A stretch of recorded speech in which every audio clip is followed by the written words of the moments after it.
Rain lashed against the windshield of Jake's beat-up pickup truck as he squinted through the downpour.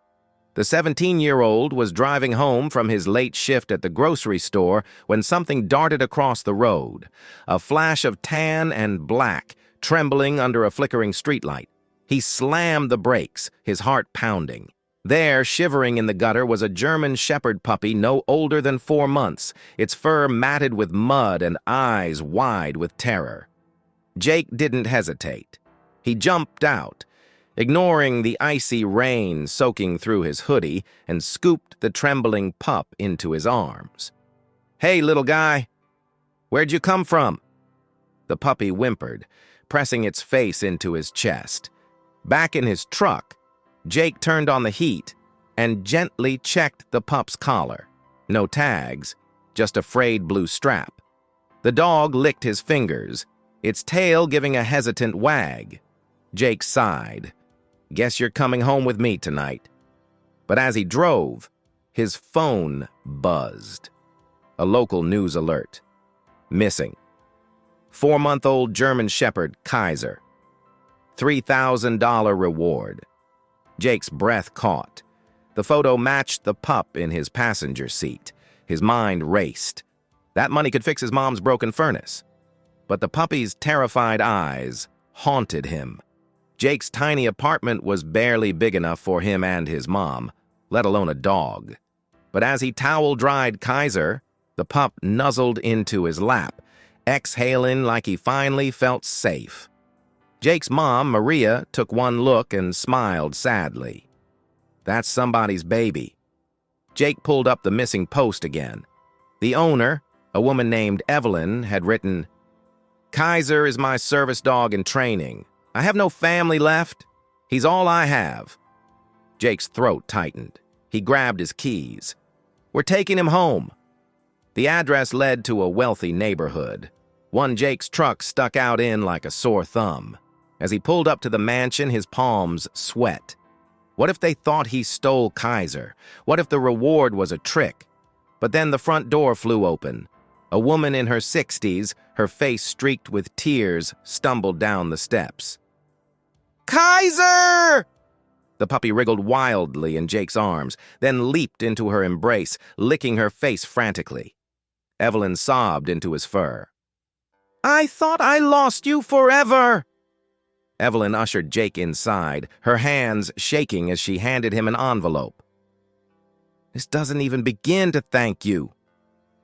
Inside was $3,000 in crisp bills. Jake's pulse raced. This was more money than he'd ever held. But then he noticed the wheelchair in the corner, the photos of a military uniform. Evelyn saw him looking. "My husband trained service dogs for veterans before he passed. Kaiser was his last project." Jake slowly pushed the envelope back. "I can't take this." Evelyn's eyes welled up. "Please. You saved my reason to wake up every morning." Jake hesitated, then admitted, "I just wanted to help." Something in his voice made Evelyn pause. She studied him, his worn sneakers, the grocery store logo on his shirt. Where are your parents, honey?" Jake's gaze dropped. "Just me and my mom. Dad left years ago." Evelyn's face softened. She reached for his hand. "Then you understand what loss feels like." Kaiser trotted over, resting his head on Jake's knee as if to say, "Your family too."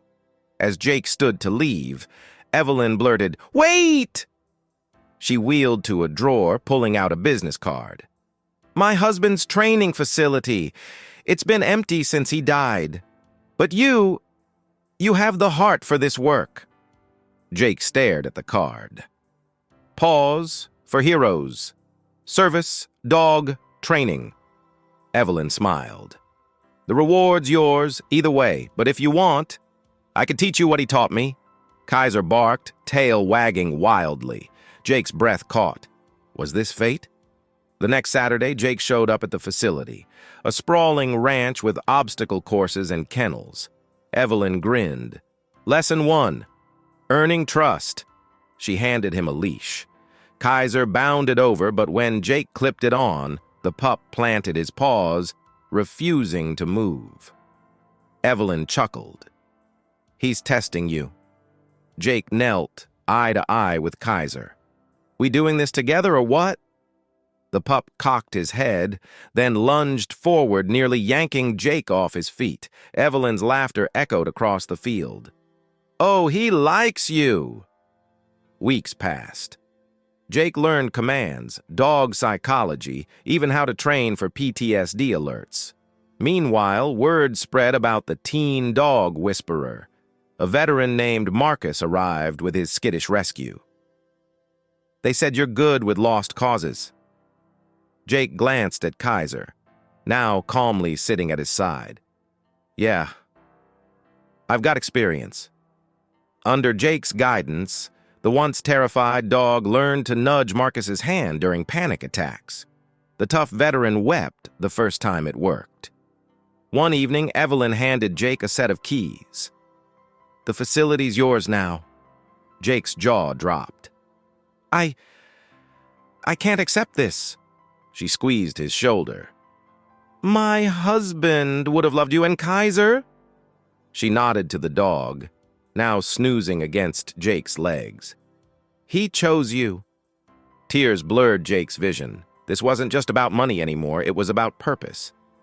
Kaiser lifted his head, licking Jake's cheek, as if to say, "Told you we were family."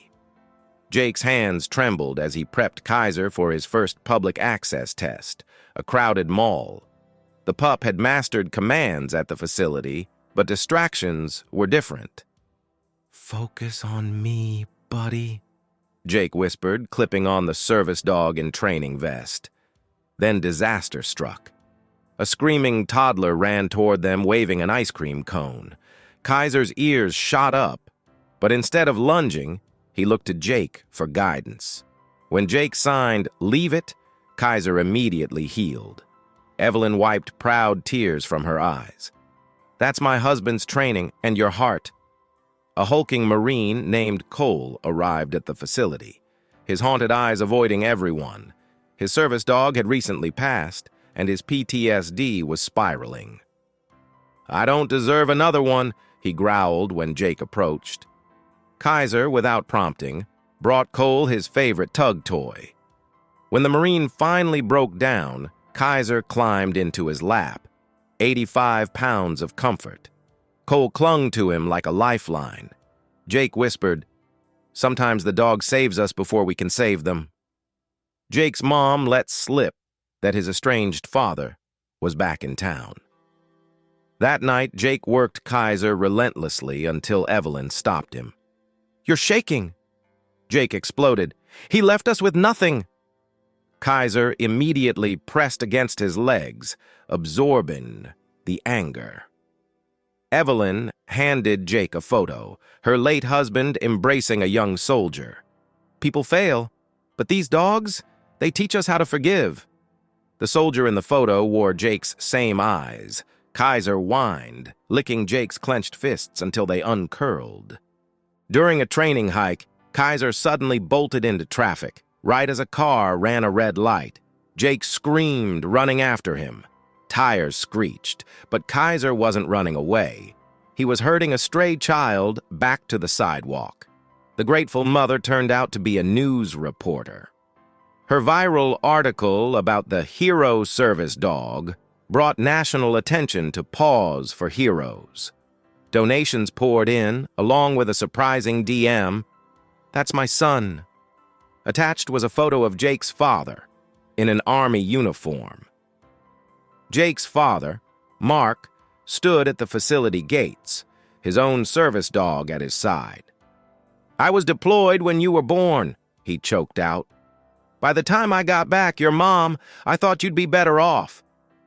Kaiser, defying all training, broke from Jake's side and approached Mark. The older man knelt, and Kaiser licked his scarred face, the same way he'd comforted Jake months ago. Jake's resolve crumbled. "You could have written," he whispered. Mark opened his worn rucksack. Inside were hundreds of unsent letters. Mark moved into town, volunteering at the facility. Watching him work with a traumatized Malinois, Jake saw glimpses of the father he'd missed. Patient, firm, gentle. Kaiser shadowed them both, as if stitching their wounds together. One evening, Mark handed Jake a faded manual. "My old K-9 training notes. Thought you could use them." Inside the cover read, "For my son, if I ever meet him." Underneath, Kaiser pawed at Jake's leg, demanding the belly rubs that always came at 3:47 p.m. Just as Paws for Heroes gained momentum, Evelyn collapsed during a training session. Kaiser alerted frantically before the monitors even registered her plummeting blood sugar. Paramedics said his warning saved her life. But the hospital bills threatened to close the facility. Jake and Mark worked double shifts, but the debt was overwhelming. Until Cole, the Marine, showed up with his motorcycle club, all veterans, and a check for $50,000. Kaiser saved me, now we save him. With new funding, Paws for Heroes grew. Jake trained shelter dogs as service animals, while Mark handled veteran outreach. Kaiser became the program's mascot, his intuitive alerts legendary. When a documentary crew arrived, Jake expected them to focus on the training. Instead, they highlighted Kaiser's journey, from lost puppy to lifesaver. The closing shot showed Jake, Mark, Evelyn, and Kaiser silhouetted at sunset, their shadows blending into one. Kaiser officially graduated as Evelyn's full-time diabetic alert dog. At the ceremony, Jake slipped the pup an extra treat, only for Kaiser to immediately alert Evelyn to her spiking sugar. She laughed through tears. "Even now, he's working." Mark pinned a tiny medal to Kaiser's vest. "For valor beyond duty." As cameras flashed, Jake realized this scruffy puppy had not only found his way home, he'd built one for everyone he touched. Years later, an older but still energetic Kaiser dozed in the sun as Jake and Mark trained their 100th service dog team. The facility now spanned 20 acres, with dormitories for veterans in training. A nervous teen approached, holding a leash attached to nothing, until a small shadow emerged. It was a 3-legged German shepherd, rescued from a hoarding situation. Jake smiled. "Let me introduce you to my first teacher." Kaiser lumbered up, gently touching noses with the new recruit. The circle continued. Smoke choked the air as wildfire evacuation orders blared through town. Jake and Mark worked frantically to load the facility's dogs into trucks when a neighbor screamed, "The Thompson kids are trapped!" Without hesitation, Kaiser bolted toward the burning house before Jake could stop him. Through the blistering heat, Kaiser found the children huddled in a closet. Grabbing the youngest's shirt in his teeth, he dragged them to the window where firefighters waited. As the family was pulled to safety, the roof collapsed, burying Kaiser in flames. Jake's agonized scream tore through the night. At the animal hospital, Kaiser's body was wrapped in bandages, his breathing shallow. The vet warned, "His lungs are scorched. He may not." Jake refused to leave his side, replaying their first meeting in the rain. "You found me in a storm," he whispered. "Now, let me find you." Then, a miracle. Kaiser's tail thumped weakly when Evelyn arrived. She placed her hand over his heart. "You stubborn old hero," she wept. The next morning, against all odds, Kaiser stood on trembling legs and licked Jake's face. The staff erupted in applause. The town honored Kaiser with a bravery medal normally reserved for human first responders. As the mayor placed the ribbon around his neck, cameras captured the once aggressive puppy now calmly sitting at attention, his scars gleaming in the sun. But when a reporter asked about retirement, Jake's voice broke. "He's earned it 100 times over." That night, he built Kaiser a special orthopedic bed by the fireplace, only for the dog to whine until Jake carried him to their old twin bed, just like when he was a puppy. The victory was short-lived. X-rays revealed the fire had accelerated Kaiser's hip dysplasia. "Months, not years," the vet said gently. Jake collapsed against Mark, who held him like he should have decades ago.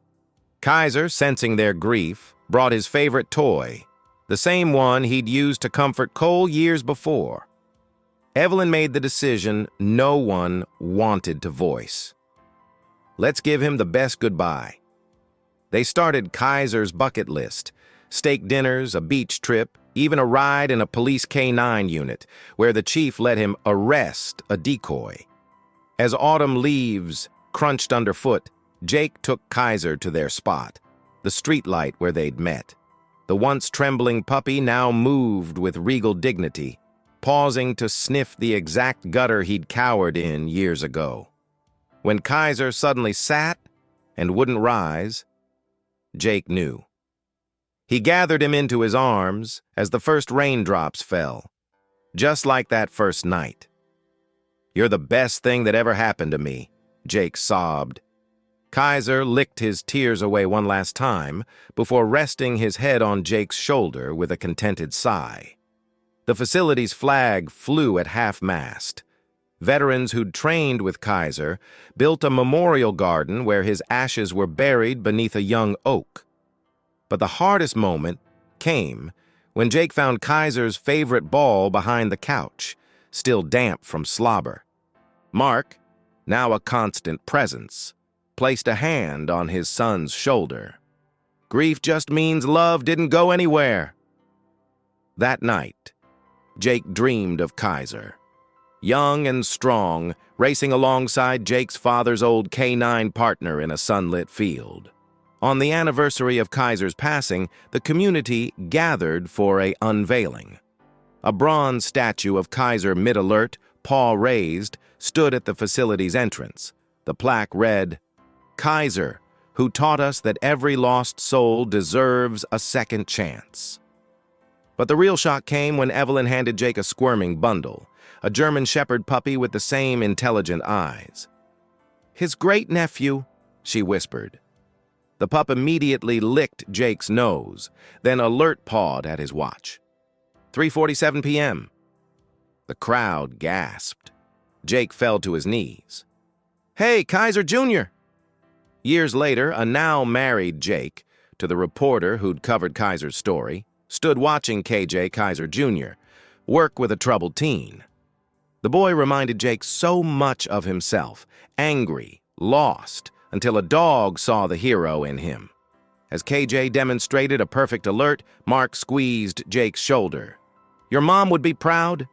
Nearby, Evelyn played with KJ's puppies. The next generation of Paws for heroes. The camera panned to Kaiser's statue, sunlight making it glow as if approving. The documentary One Puppy's Ripple Effect premiered nationwide, showing how $3,000 reward had sparked a movement. Former trainees testified. The mute boy who now gave speeches, the veteran who opened a shelter, the father and son reunited. In the final scene, Jake knelt beside Kaiser's tree, now towering. "You started all this, buddy." A breeze rustled the leaves as KJ suddenly alert barked at something unseen. Jake smiled through tears. "Yeah, he's still here." On the facility's 10th anniversary, a new plaque was added beneath Kaiser's statue. It simply listed the names of every life he'd changed, hundreds now. At the very bottom, freshly engraved, "For every lost puppy and lonely heart, your Kaiser is out there waiting. Just look." As the credits rolled, real footage played of Jake students reuniting veterans with service dogs, lost pets with families, and, in one tearful scene, a 17-year-old returning a German Shepherd puppy to a sobbing owner and refusing the reward.